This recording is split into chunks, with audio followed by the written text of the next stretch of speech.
Kita ini diracun, digoblokin, dibodoh-bodohin kita 73 tahun merdeka. Presidennya kan tetap orang Islam. Iya, tapi Islam yang kayak mana? Ngucap nama Tuhan aja salah lah kalau.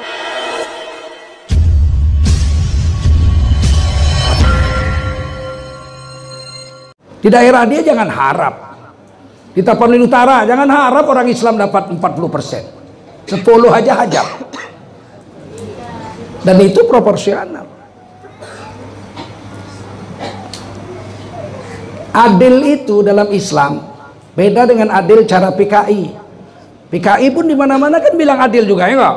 Keadilan rakyat, keadilan adil PKI. Tahu PKI? Komunis. Beda dengan adilnya Islam. Yang paling tahu arti adil itu orang Islam. Karena adil itu bahasa Arab.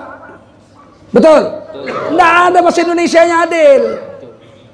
Carilah padanan kata yang sama artinya dengan adil dalam bahasa Indonesia. Nggak jumpa. Makanya Pancasila itu 43% bahasa Arab. 2 kali disebut adil. Sila kedua kemanusiaan yang adil dan beradab. Sila kelima keadilan sosial bagi seluruh rakyat Indonesia. Dan adil itu bahasa Arab. Yang membawa adil ke Indonesia ini orang Islam. Sebelum orang Islam datang ke Indonesia, Nusantara ini nggak kenal adil. Mereka kenalnya pat-pat gulipat. Siapa cepat dia dapat. Nggak ada. Adil itu orang Islam yang bawa. Buktinya apa? Kata-katanya nggak ada. Jumpa orang Batak. Pak segala, sian dia doamu. Pak, aku sian tak peduli doamu. Segala do margaku. Do bahasa Bataknya adil. Bahasa Bataknya adil on. Adil. Adil. Ada bilang tagor. Tigor, nggak sama dengan adil. Tigor itu artinya baik. Baik bukan adil. Jumpa orang Jawa, kowe sapa jenengmu? Joko.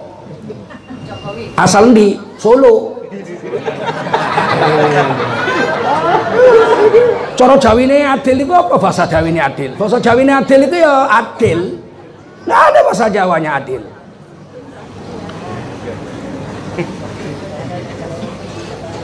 Orang karo kaikin merganu, aku perangin angin kena aku asal ku tabuluh. Kalak karo kam, asli aku kalak karo. Kaikin bahasa karo na adil, bahasa karo na adil, adil. Kalau bahasanya nggak ada, pasti bendanya tak ada. Kalau bendanya ada, bahasanya mesti ada. Walaupun kita nggak pernah jumpa, misalnya naga, siapa pernah jumpa naga? Tak ada kita jumpa naga. Tapi naga pasti ada. Karena ada bahasanya. Bahasa Indonesianya naga, betul. Bahasa Bataknya ulok nagodangi. Ulok nagodangi, ya enggak? Bahasa Jawanya ulonogo. Bahasa Cinanya liong. Atau lung. Bahasa Inggrisnya dragon. Kalau ada bahasanya mesti ada bendanya, betul. Walaupun kita nggak pernah jumpa. Kentut, kan ada itu. Siapa yang pernah lihat kentut? Ada? Ada. Mesti ada kentut, karena ada bahasanya kentut. Orang Minang bilang kantui. Orang Jawa bilang entut. Kalau ada bahasanya berarti ada bendanya. Walau kita nggak pernah jumpa, paham? Adil itu cuma ada dari bahasa Arab. 700 lebih bahasa Indonesia. Dari Sabang sampai Papua sana. Nggak ada satupun yang sama artinya dengan adil. Berarti yang paling mengerti adil itu mesti orang Islam. PKI mau coba-coba menjalankan keadilan.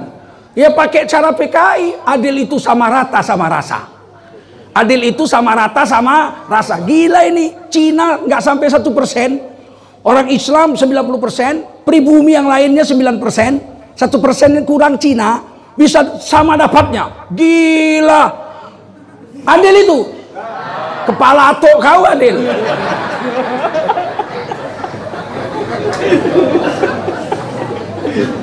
Kita ini diracun, digoblokin, dibodoh-bodohin kita 73 tahun merdeka. Presidennya kan tetap orang Islam. Iya, tapi Islam yang kayak mana? Ngucap nama Tuhan aja salah lah kalau kata ini. Islam yang kayak mana? Lumayan Rajudin Sagala, biarpun orang Batak fasih baca Quran, ya enggak?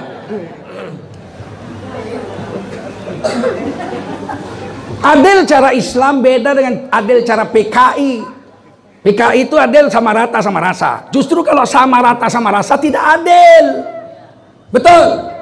Ada orang bininya 2. Yang bini pertama anaknya 5. Istri kedua gadis, belum punya anak. Dikasih belanja, bini pertama 5 juta. Bini kedua 5 juta. Sama apa enggak? Sama. Adil apa enggak? Enggak adil. Sama itu tidak adil. Sama itu tidak adil.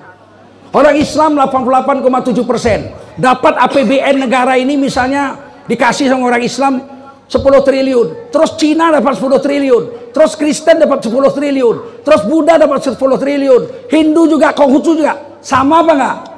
Adil? Enggak. Saya mau bikin kopi, ini adil cara Islam dengan adil cara PKI. Kalau sama rata sama rasa, airnya segelas, kopinya segelas, gulanya segelas, aduklah minum, kalau nggak terbeliak mata tuh. Itu adil PKI, paham? Kalau adil Islam proporsional, yang banyak ya banyak, yang dikit ya dikit. Airnya segelas, dia yang perlu banyak, kopinya 1 sendok, gulanya 1 sendok setengah. Tak sama kan? Aduk, minum, jelas lebih enak.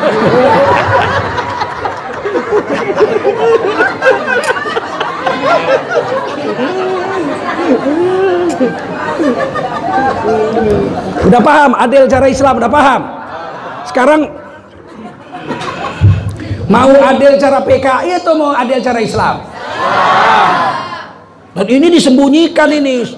Kalau ada penceramah atau tokoh masyarakat yang mencerdaskan umat, mereka bencinya bukan main. Mereka akan bilang radikal, anti kebinekaan, menebar kebencian. Kepala tuh. Kita ini cinta NKRI, betul?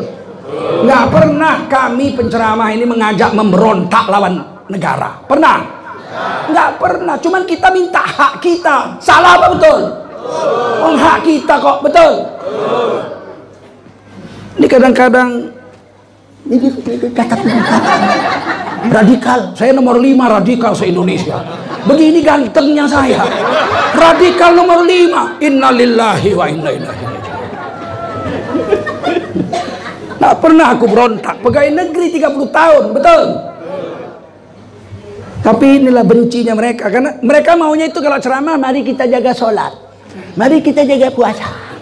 Kalau milih siapa aja boleh. Bodoh kita dibikinnya, sementara dia nggak pernah milih yang lain. Di Tapanuli sampai kiamat bupatinya pasti orang Nasrani, karena dia yang sana banyak, betul? Di Bali pasti sampai kiamat gubernurnya orang Bali, karena dia banyak di sana 85%. Wajar apa enggak? Wajar. Apa kita protes? Enggak. Giliran kita banyak dia mau masuk. Kalau enggak nyoblos dia radikal.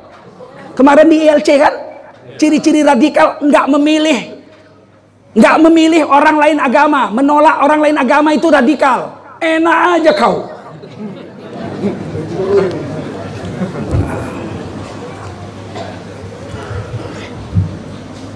Kepada tokoh-tokoh masyarakat saya ucapkan terima kasih hari ini datang.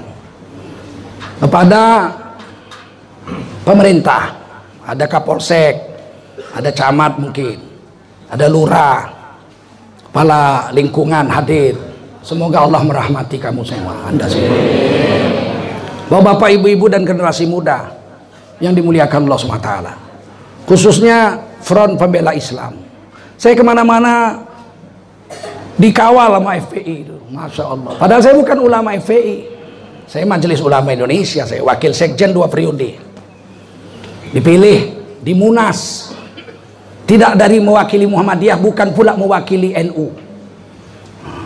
Jadi saya ini mewakili Matlaul Anwar, nggak dikenal pun, dari Jawa Barat sana. Matlaul Anwar berdiri tahun 1916, Muhammadiyah 1912.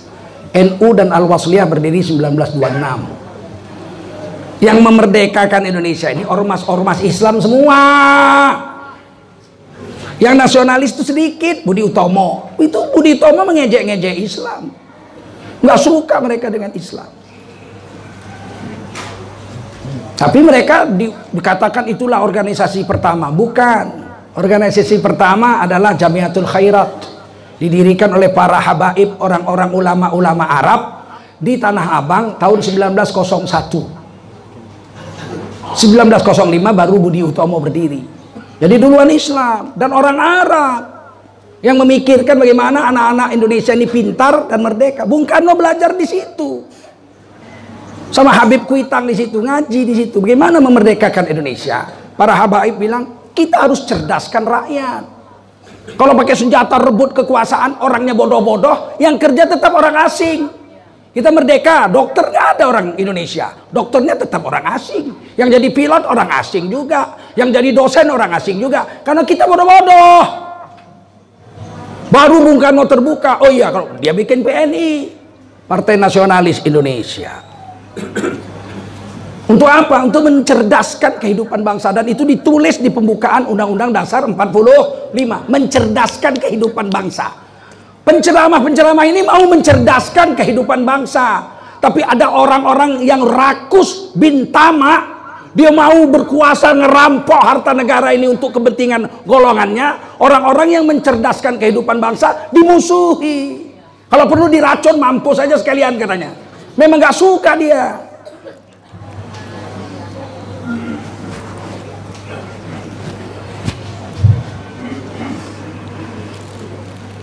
Sekarang ini Arab dibenci, padahal Arab lah pertama kali membuat organisasi untuk memerdekakan Indonesia. Baru Syarikat Islam berdiri 1905. Haji Omar Said Cokro Aminoto. Baru 1911 berdiri Muhammadiyah. 1912 dibuat akte notarisnya. Matlaul Anwar 1916. 1926 NU dengan Al-Wasliyah. 1934 Al-Ittihadiyah. Persatuan Ulama Seluruh Aceh 1934. Baru berdiri Persis di Bandung 1930 berapa? Satu mungkin. Berdiri lagi Perti, Persatuan Tarbiyah Islamiyah di Sumatera Barat. Berdiri Nahdlatul Wathon di Lombok, NTB. Berdiri Al-Irsyad Al-Islamiyah. Dan Al-Irsyad itu sudah punya 33 cabang di seluruh Indonesia ketika Bung Karno belajar di Masjid Tanah Abang, Masjid Al-Makmur.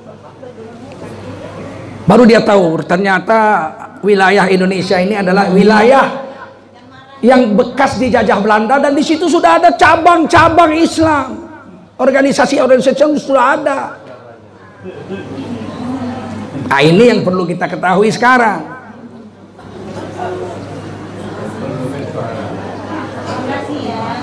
Ketika Indonesia merdeka, tidak bisa Indonesia menjadi negara kalau tidak diakui negara lain. Kita sudah merdeka 17 Agustus, diproklamasikan oleh Bung Karno dan Hatta. Nggak laku proklamasi itu kalau tidak ada negara lain yang mengakui. Dan yang mengakui itu 7 negara pertama, negara Arab semua.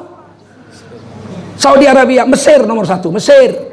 Saudi Arabia, Jordania, Libanon, Yaman, Irak. Ini negara pertama yang mengakui. Libya satu lagi yang mengakui Indonesia merdeka. 7 negara pertama negara Arab. Amerika mana mau, Eropa nggak mau, apalagi Cina. Ya lu orang merdeka lu.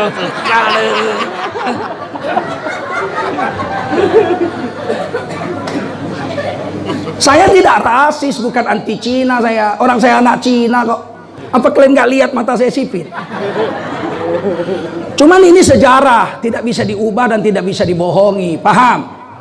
Yang memerdekakan Indonesia ini pertama kali diakui oleh dunia negara-negara Arab. Kok sekarang benci sama Arab? Jadilah Islam, jangan jadi Arab. Kalau jadi Arab kenapa rupanya? Nggak boleh orang Islam jadi Arab. Ya harus jadi Indonesia. Maksudmu apa? Habis sholat pakai celana pendek gitu?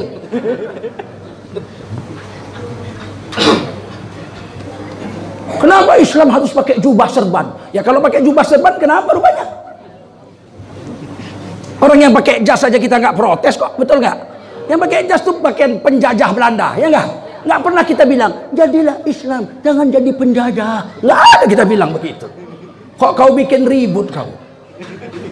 Sekarang yang bikin ribut orang Islam apa mereka? Terus yang salah orang Islam. Kan jahat kali otaknya itu, PKI otaknya. Saya nggak nuduh PKI, tapi akal cara berpikirnya cara PKI tau.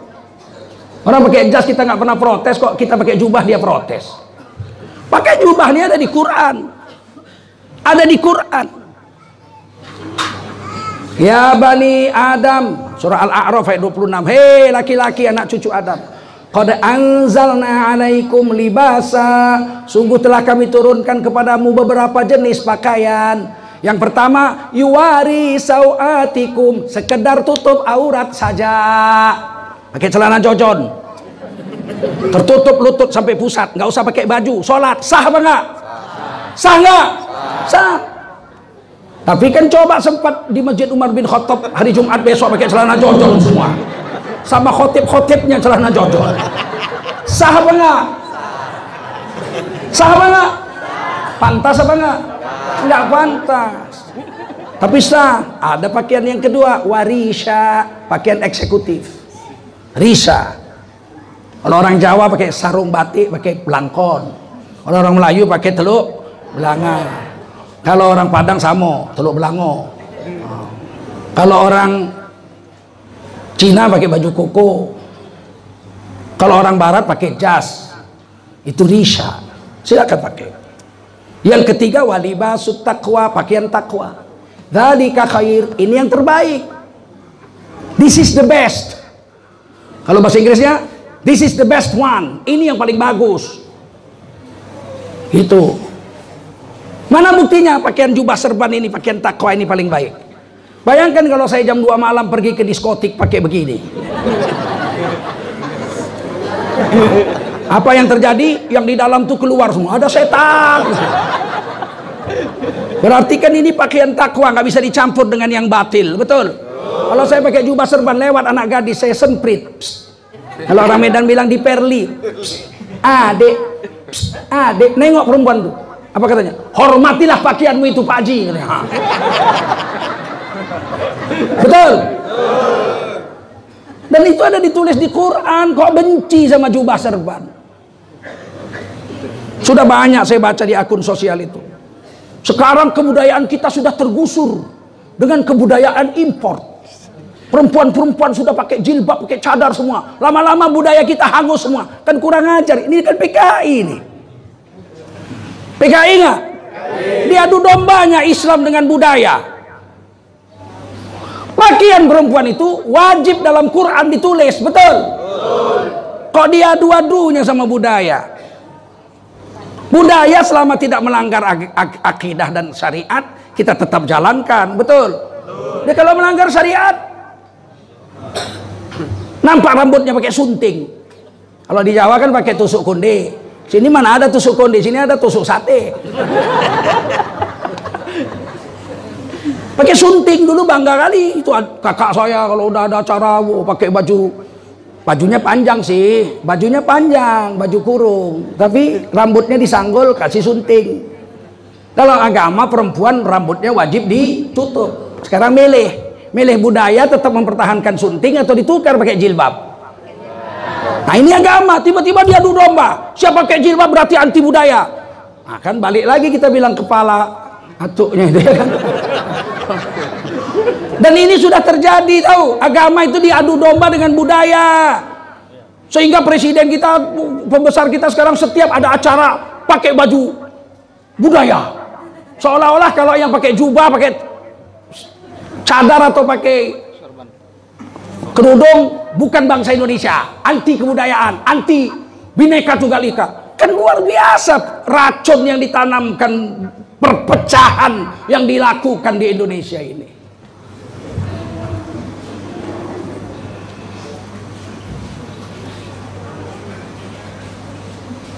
Soal budaya saya tetap berbudaya.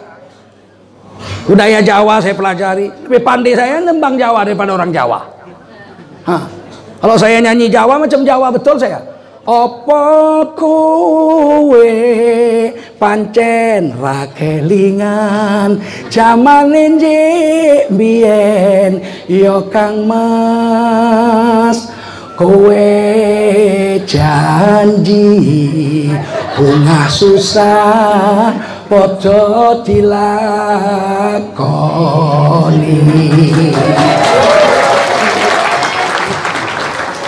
Banding saya budaya Melayu. Oh, budaya Melayu bergeraklah, juara se-Sumatera saya nyanyi Melayu. Belum ada tandingnya sampai sekarang pun. Jangan dibilang kalau udah jadi ustadz, jadi orang beragama, menjalankan sunnah, terus dibilang anti budaya. Enggak.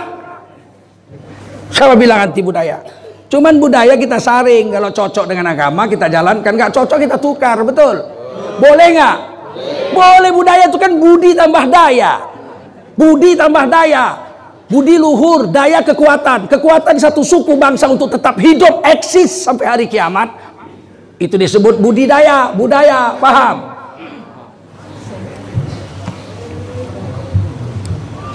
Berhentikan menghina orang beragama dengan ukuran budaya. Sebab budaya tidak pernah bertentangan dengan agama. Betul? Ketika Wali Songo mengislamkan tanah Jawa pakai jubah serban, satu aja yang pakai baju Jawa, Sunan Kalijogo, yang lain jubah serban semua. Betul? Hasilnya hampir 100% orang Jawa Islam. Ngerti? Nah, ini yang saya mau sampaikan, bahwa kita orang Islam ini sekarang memang betul kata Adinda Rajudin, nantilah, aku kasihnya waktu itu. Nah, bahwasanya kita mau dijauhkan dari Quran, padahal Quran itu petunjuk hidupnya orang Islam, betul? Mulai dari cara makan, cara minum, cara tidur, cara berpakaian, cara berumah tangga, sampai cara mati, sampai cara setelah mati. 100% ini harus ikut syariat Islam menurut agama, dan itu dijamin Undang-Undang Dasar 45 pasal 29 ayat 2. Negara menjamin tiap-tiap warga negara untuk memeluk agama garis miring kepercayaan dan menjalankan agama garis miring kepercayaannya masing-masing. Negara menjamin. Saya pakai jubah serban, negara menjamin. Kita mau hidup cara Islam, negara menjamin. Justru siapa yang melarang itu berarti anti Undang-Undang Dasar 1945. Kita jangan takut, Bang. Kita dijamin Undang-Undang Dasar 45. Milih pemimpin ada di Quran. Pilih orang Islam. Diancam. Berarti kan dia yang anti Pancasila Undang Dasar 45. Ya kan? Kita memilih pemimpin orang Islam yang soleh dijamin oleh Undang-Undang Dasar 1945 pasal 29. Kok tiba-tiba kita memilih pemimpin Islam? Wah, menebar kebencian. Berarti kan PKI cara pikirnya itu, betul nggak? Mau menang sendiri. Saya nggak nuduh orang PKI. Ada orang tidak PKI tapi cara pikirnya PKI. Paham? Ada orang Islam tapi cara pikirnya cara PKI. Agama dipinggirkan, nafsunya didulukan.